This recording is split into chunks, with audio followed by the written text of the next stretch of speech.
Hello everyone. हाय। कैसे हैं आप सब? नमस्ते दोस्तों। Welcome to my YouTube channel. I am Dheeraj, your guide to the world of science and physics. A little about me: I'm a proud graduate of Hansraj College of Delhi University. Today, we are going to dive into the most important chapter of class 10. And yes, you get it right, that's current electricity. Whether you are preparing for your boards and you have just come to get grip on this topic, you have come to the right place. That's my guarantee. You will have fun, you will enjoy this lecture, and you want to learn everything about current electricity. Okay? So grab your notebooks, sit back, and let's go to this electrifying journey. Let's go. चलिए दोस्तों, start करते हैं अपना chapter that's current electricity. Guys, before going to the chapter, let's we discuss like what is electricity. In general, we can say electricity is a source of energy, right? We see electricity everywhere in our surroundings. Like if I talk about the houses, तो भाई घरों के अंदर अपने पास electricity हर जगह है यार. हम इलेक्ट्रिसिटी से लैपटॉप्स रन करते हैं, अपने मोबाइल फोन्स हो गए मेरे पास, लाइट्स हो गई, whether I can say about induction cooker, सारी की सारी चीजें ऑलमोस्ट आज के टाइम से किससे चल रही हैं? इलेक्ट्रिसिटी से, right? Even I go for the industries. Industries के अंदर हमारे पास जो ट्रेन चल रही हैं, they are running from electricity. And if I talk about the vehicles, तो EV vehicles are currently running. And in the modern age, electricity is the basic necessity of this world, right? So, in this chapter, what we have to study regarding electricity, that is, first we're going to study what is electric potential. Second, we're gonna study what is electric current. We will discuss what is electric power and heating effect of current.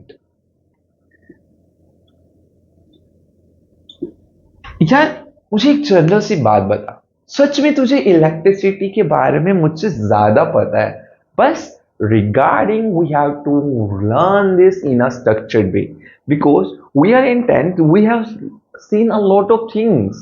We have seen how button works, like when I will click it, the light is going to turn on. When I click it off, it's going to off. What is at that moment happening? Like why the bulb is lightening up and lightening down? Why is it doing? And whether I will talk about the electric vehicles, when you give the race, why it's accelerating, and when you just applying brakes, why it's deaccelerate? What is the reason behind it? That's all lies in current electricity. So, before studying all these topics, we have to study a basic thing, that is what? That is charge. So, let's we discuss something about charge. Guys, जैसे देखो यार, हर एक चीज की एक basic unit होती है ना. As it is current electricity की बेसिक यूनिट क्या है? चार्ज. अब मैं आपको चार्ज के बारे में बताऊं तो पहले मैं आपसे एक बात पूछना चाहूंगा, व्हाट इज मास? जैसे गाइस हमारे पास एक मास प्रॉपर्टी होती है किसी भी मैटर की, एज इट इज हमारे पास जो चार्ज है, it is also a property of matter. Charge is also a intrinsic property of matter. यार देख, इंट्रिंसिक प्रॉपर्टी कौन सी होती है? इंट्रिंसिक प्रॉपर्टी वो जिसको हम और इन डेप्थ करके उसको खोल के ना पढ़ सके. सो हमारे पास लाइफ में, इवन दुनिया में जितनी भी हमारे पास बॉडीज एग्जिस्ट करती है, उन सब के ऊपर चार्ज भी एग्जिस्ट करता है. अब चार्ज सबके ऊपर एग्जिस्ट करता है तो मैं किसी को भी छूता हूं तो मुझे करंट क्यों नहीं लगता? Guys, there is a difference between the current and the charge. We will discuss it in the detailed manner. But first we have to study what actually charge is. So the basic thing is what? Charge is a property of matter due to which electricity flows, due to which electrostatic force generated, due to which electric field gonna generate. Oh no, what is this talking about? Break it down, take it a break, take it a break. We will discuss it in detail. Just listen to me. Guys, basically charge हमारे पास दो type के हैं. एक होता है मेरे पास positive charge और एक होता है मेरे पास अपना नेगेटिव चार्ज. अब यार ये पॉजिटिव चार्ज और नेगेटिव चार्ज डेवलप कैसे होता है, पहले उसका डिस्कशन करते हैं। या किसी भी एक एटम का डिस्कशन करते हैं पहले। क्या तेरा फेवरेट एटम कौन सा? सोडियम। क्या बात है, एक ही का तो एक नंबर याद है, दैट इज है ना। देख सोडियम उठाया तूने, अब मैं पूछूं भाई सोडियम के अंदर कितने इलेक्ट्रॉन्स और प्रोटॉन्स, तो तू मुझे क्या बोलेगा, भैया सोडियम के अंदर 11 इलेक्ट्रॉन्स है और 11 प्रोटॉन है। अब यार मुझे एक बात बताइए, ध्यान से सुनिए ये बात। यार किसी भी बॉडी के ऊपर जितना नेगेटिव चार्ज होगा और जितना पॉजिटिव चार्ज होगा, अगर वो इक्वल होता है तो तेरी बॉडी क्या कहलाती है, न्यूट्रल। तो देख तेरे एटम के अंदर अभी फिलहाल कितने इलेक्ट्रॉन है, 11, और प्रोटॉन भी कितने हैं, 11। दैट मीन्स सोडियम मेरे पास कैसा एटम है, एक न्यूट्रल एटम है। लेकिन अगर मैं सोडियम में से एक इलेक्ट्रॉन निकाल दूं तो यार इसके पास कितने इलेक्ट्रॉन बच जाएंगे, 10। और प्रोटॉन्स तो हमारे पास न्यूक्लियस के अंदर एग्जिस्ट करते हैं, राइट ना। सो ये तो निकलेगा ही नहीं।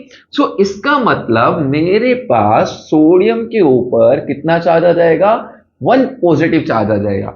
And that's how the charge generates. कभी भी किसी भी बॉडी में से जब इलेक्ट्रॉन का ट्रांसफर होता है तो तेरे पास क्या बनेगा, तेरे पास बनेगा चार्ज। अगर इलेक्ट्रॉन तूने लूज करा मतलब तूने इलेक्ट्रॉन किसी को दे दिया, इलेक्ट्रॉन मतलब नेगेटिविटी, नेगेटिव चार्ज ने किसी को दे दिया, तो उस बंदे के ऊपर नेगेटिविटी बढ़ रही है। और जिसके ऊपर नेगेटिव चार्ज गया मतलब जिस बॉडी पे इलेक्ट्रॉन गया वो बनेगा नेगेटिव चार्ज, और जहां से गया वो क्या बन जाएगा, पॉजिटिव चार्ज।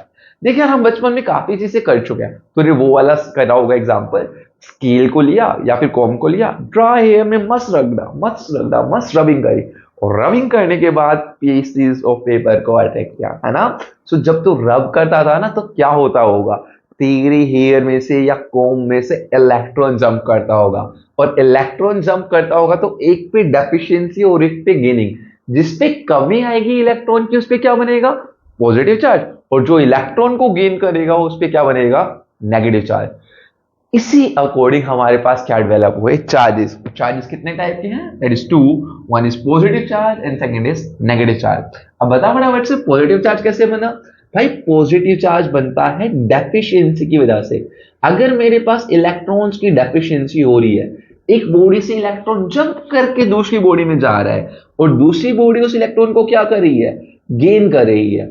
सो जहां पे मेरे पास इलेक्ट्रॉन्स गेन होते जाएंगे उस बॉडी के ऊपर नेगेटिव चार्ज बढ़ता जाएगा, और जिस बॉडी से इलेक्ट्रॉन निकलते जाएंगे उस बॉडी के ऊपर हमारे पास कौन सा चार्ज डेवलप होता जाएगा, पॉजिटिव चार्ज। चलिए यार एक एग्जांपल ले लेते हैं, तू घर पे करके भी देखियो। सबसे बेस्ट एग्जांपल होता है अपने पास ग्लास रोड विद सिल्क। अब तुझे पता है जब तू ग्लास रोड को सिल्क के साथ रब करेगा, करके देख लेंगे यार, आप शॉर्ट्स देख लेना, वहां मैं आपको करके दिखा।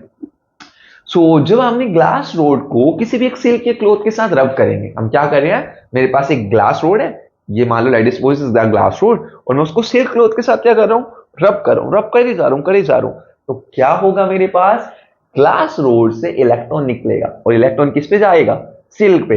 देख इस बॉडी पे पहले न्यूट्रल थी, जितने इलेक्ट्रॉन उतने प्रोटॉन। अब इसमें से क्या निकला, इलेक्ट्रॉन किस पे गया, सिल्क पे, और इस सिल्क क्लॉथ पे ये भी न्यूट्रल, इस पे इलेक्ट्रॉन आए जा रहे आए जा रहे, मतलब सिल्क के ऊपर इलेक्ट्रॉन आ रहे हैं तो ये कैसा चार्ज हो जाएगा, नेगेटिव, और रोड से इलेक्ट्रॉन जा रहे हैं तो कैसा बन जाएगा अपने पास, positive. So do remember we can generate charges by what, by simple rubbing. हम जैसे ही चीजों को रब करते हैं एक बॉडी से इलेक्ट्रॉन दूसरी बॉडी पे चला जाता है, और वैसे ही मेरे पास क्या डेवलप हो जाते हैं, चार्जेस। जिसके ऊपर ज्यादा इलेक्ट्रॉन वो बन जाएगा नेगेटिव चार्ज, और जिसके ऊपर कम इलेक्ट्रॉन उसके ऊपर बन जाएगा पॉजिटिव चार्ज। कुछ एग्जांपल्स लिखवा दूं, चला आजा सुन ध्यान से, एक ही के साथ लिखवा देता हूं।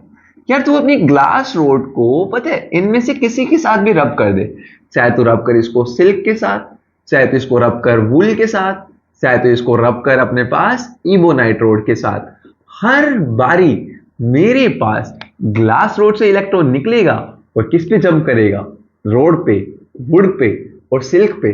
और अगर इलेक्ट्रॉन उधर चला गया तो इधर क्या बन जाएगा मेरे भाई, पॉजिटिव चार्ज, और उधर क्या बन जाएगा सभी के ऊपर, negative charge. So do remember जब भी मैं ग्लास रोड को इन चीजों के साथ रब करता हूं तो इलेक्ट्रॉन भागता है कहां पे, इनकी तरफ, और इलेक्ट्रॉन भागेगा तो इलेक्ट्रॉन लूज होगा, इलेक्ट्रॉन लूज होगा तो मेरे पास पॉजिटिव चार्ज बन जाएगा, और जो इलेक्ट्रॉन गेन कर लेगा उसके पास क्या बन जाएगा, negative charge.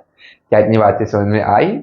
If all these things clear, so let's talk about a simple most concept, and that is what?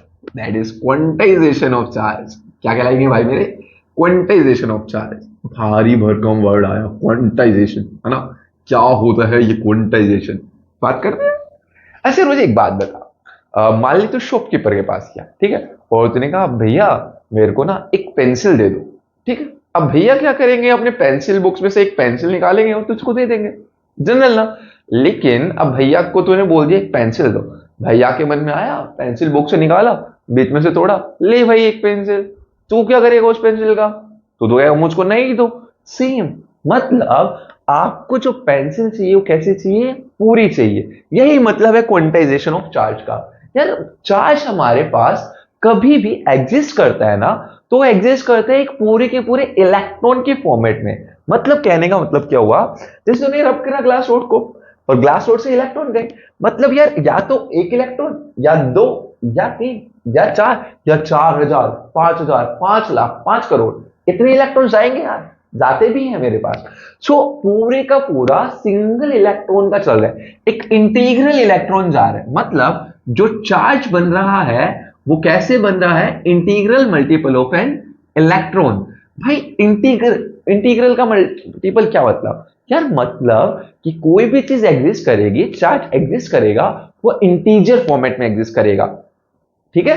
जैसे पेंसिल एक पूरी की पूरी चाहिए अपने को, टूटी हुई नहीं चाहिए। एज इट इज इलेक्ट्रॉन को मैं आधा आधा नहीं कर सकता, एक पूरा इलेक्ट्रॉन एक बॉडी से दूसरी बॉडी में ट्रांसफर होता है मेरे पास, और उसी को मैं क्या बोलता हूं, क्वांटाइजेशन ऑफ चार्ज। कि हम चार्ज को या फिर इलेक्ट्रॉन को और अंदर ब्रेक नहीं कर सकते, हम उसको स्टडी करते हैं एज अ फुल इलेक्ट्रॉन, और उसी का ट्रांसफर चलता है, ठीक है। और यार इलेक्ट्रॉन से छोटा चार्ज अभी तक एग्जिस्ट नहीं करता, बट रिसेंट स्टडीज के अकॉर्डिंग क्वार्क पार्टिकल्स एग्जिस्ट करते हैं, but according to the NCERT only charge that exist that is electron right now. और इलेक्ट्रॉन्स के ट्रांसफर से ही क्या जनरेट होता है मेरे पास, चार्ज। और क्वांटाइजेशन क्या बोलता है, अपने को एक दो, दो दो, तीन दो, 3,00,000 दो, 3 करोड़ दो, या 2.5 करोड़ दो, लेकिन मैं 1.5 इलेक्ट्रॉन लेने का नहीं, 2.5 इलेक्ट्रॉन लेने का नहीं, 3 इलेक्ट्रॉन लेने का, इंटीजर्स में इलेक्ट्रॉन लेने का, इंटीजर्स में इलेक्ट्रॉन्स को ट्रांसफर करने का। That's what does it mean quantization of charge, कि हर बार जो चार्ज एग्जिस्ट करेगा वो as an integral multiple of electron exist करेगा। क्या ये बात समझ में आई? तो चलो एक बार इसका स्क्रीनशॉट ले लो, फिर हम आगे मूव करते हैं, ठीक है। Much better, much